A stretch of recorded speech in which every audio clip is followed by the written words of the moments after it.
చూస్తావయ్యా, కాస్త చేయండి, హాస్పిటల్ తీసుకెళ్దాం. అసలే యాక్సిడెంట్ కేసు, పైగా పోలీసులు సాక్ష్యాలు, మనకెందుకు వచ్చిన కూడా ఇదంతా. పదండి పోదాం. అదో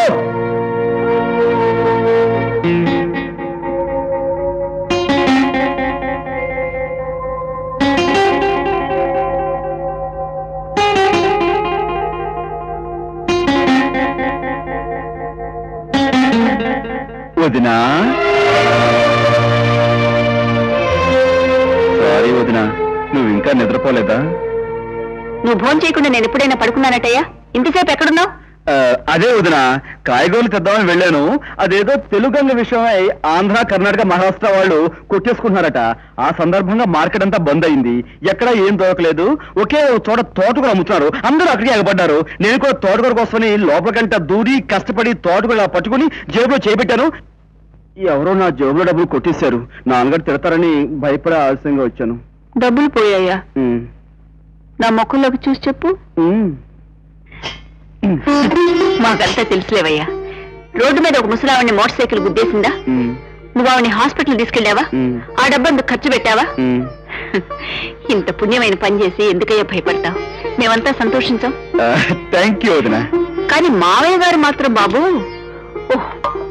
ఏంటొదినా, నాన్నగారు చిందులు తొక్కారా? చాలా సంతోషించారు. నాన్నగారు సంతోషించారా? ముందు భోంచే.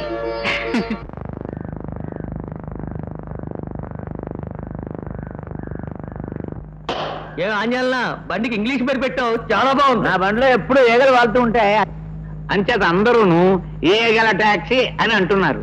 అబ్బే, ఇది వినడానికి ఏం బాగులేదని ఇంగ్లీష్ లో స్టైల్ గా ఈ ఈగల్ గోల్డెన్ ఈగలా. అబ్బా, నీకెప్పుడు బీర్ గొడవేనయ్యా.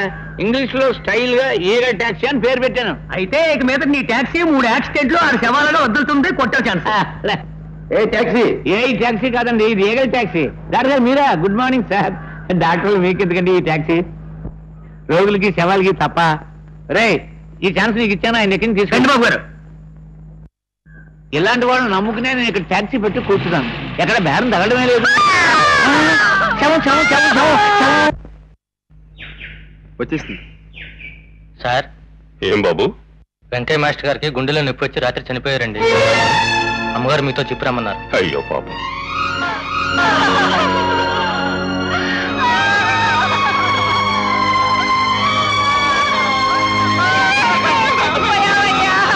బిల్లు రాయకుండా పోయి పెద్ద దెబ్బతీశారా నాన్న. అన్న ఆస్తి సరిసమానంగా పంచుకుందాం, ఇంకా బిల్లు దేనికి? ఆస్తి పంచుకున్నా సరేరా, చెల్లెలు పెళ్లి. పెద్దోడు కదా, ఆ విషయం ఏదో నువ్వే చూడు. నా వల్ల కాదురా, చిన్నవాడివి, పైగా నాన్నగారికి ఇష్టమైన వాడివి, ఆ పెళ్లి నువ్వే జరిపించు. అంత ఖర్చు నేను భరించలేనన్నయ్య, ఏదో మార్గం నువ్వే చూడు. బాబు, పెద్దవాడిని ఇలా చెప్తున్నానని ఏమీ అనుకోకండి. పెద్దల ఆస్తి పంచుకునే హక్కున్న వాళ్ళకి అప్పు పంచుకోవలసిన బాధ్యత కూడా ఉంటుంది బాబు. మీ చెల్లెలు మీ నాన్న మీకు తెలియకుండా చేసిన అప్పు అనుకోండి, ఆ బాధ్యత మీరిద్దరూ వహించి ఆ అప్పు తీర్చండి. మీ ఇద్దరూ ఇలా ఒకరికొకరు నువ్వంటే నువ్వనుకొని ఆ చెల్లి పెళ్లి విషయం వదిలేస్తే చచ్చిపోయిన మీ నాన్న ఆత్మ శాంతించదు బాబు. ఈ లావాదేవీల తర్వాత తేల్చుకుందరు గాని రండి.